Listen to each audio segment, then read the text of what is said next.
नमस्कार, मैं आरबी सिंह यादव और आप देख रहे हैं मेरा YouTube channel RB Singh Yadav editor. आज मैं आपको अयोध्या ले चलता हूं और अयोध्या पर पूरी कहानी सुनाऊंगा। जो अंधभक्त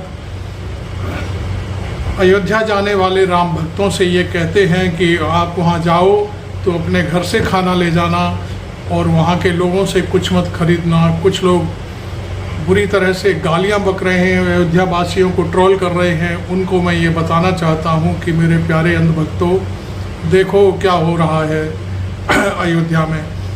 अयोध्या की जो सड़क बनाई गई थी, रामपथ जिसको नाम दिया गया था, उस रामपथ में 10-10 फीट गहरे गड्ढे हो गए हैं।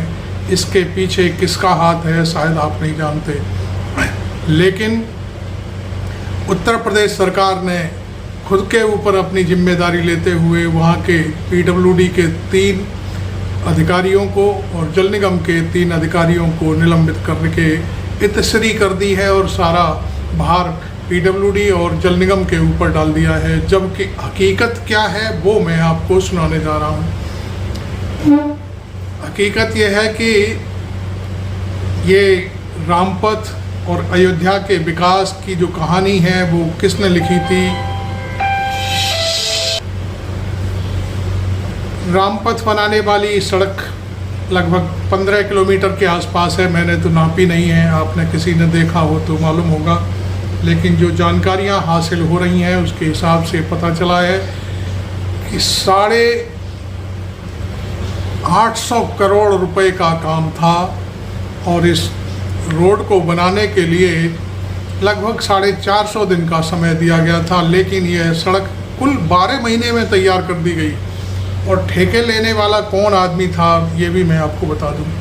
ठेका गुजरात की कंपनियां थी जिन्होंने ये सड़क बनाई थी और सारा काम गुजरात के ठेकेदारों के पास था।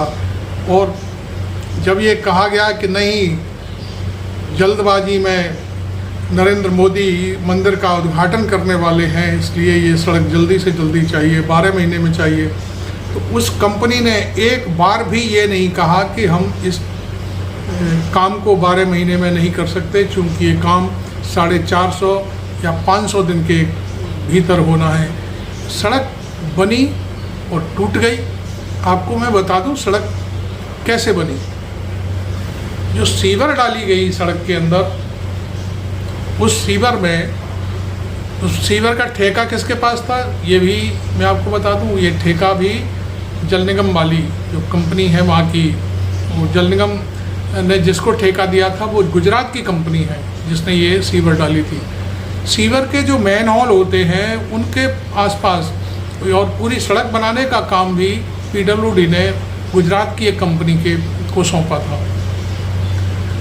जब वो सड़क बन रही थी तो आप जानते हो जब सीवर डलती है तो मैन होल तैयार होता है ऐसे करके, इस शेप में जैसे कुआं होता है उस टाइप से। फिलिंग सही ढंग से नहीं की गई।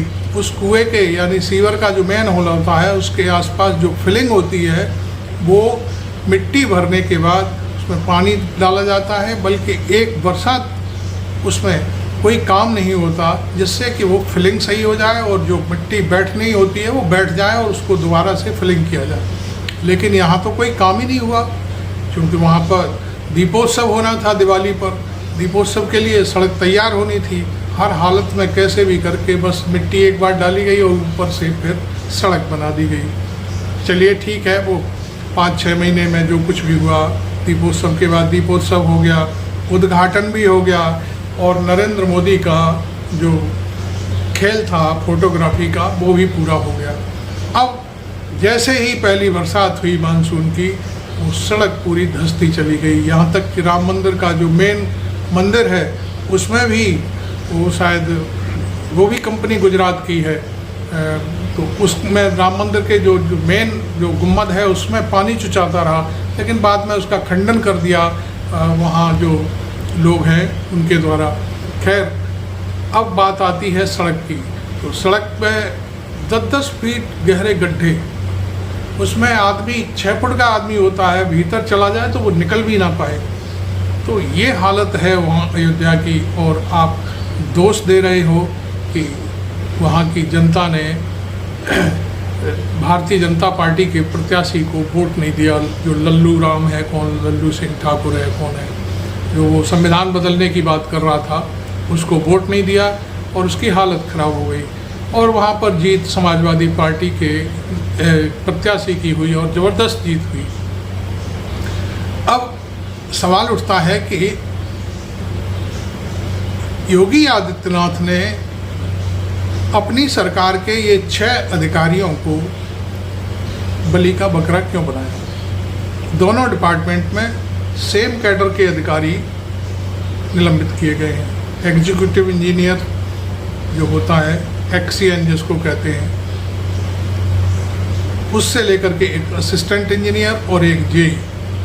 इसी टाइप से एग्जीक्यूटिव इंजीनियर पीडब्ल्यूडी और उधर जल निगम, तो तीनों कैडर के 6 अधिकारी इस तरह से निलंबित कर मामले की लीपापोती करने की कोशिश की जा रही है। जो आरएनसी कोई कंपनी है जिसने ये सारा काम किया है, उसको मात्र एक पर्चा थमाया गया है नोटिस का और जवाब दाखिल करने के लिए कहा गया है कि आप जवाब दें कि ये सारा खेल कैसे हुआ। अब कंपनी को बचाने का काम, पहले तो वही सबसे ज़्यादा जो हेडलाइन बनानी होती है, हेडलाइन में यह है कि योगी आदित्यनाथ ने 6 अधिकारियों को सस्पेंड कर दिया। हेडलाइन बन गई, मामला लीपापोती की तरफ चला गया।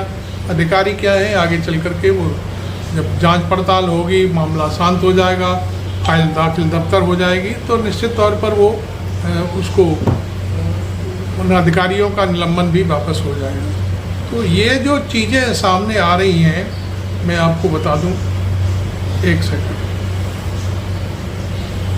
वो सिर्फ और सिर्फ दिखावा है जिससे देश की जनता को ये पता न चल सके कि आखिरकार अयोध्या में जो लूट मची थी वो किसने मचवाई थी, लूट किसने मचवाई थी। ये बात मेन बात ये है, ये बात सबके सामने आना बहुत ज़रूरी है। तो मैं आपको बता दूं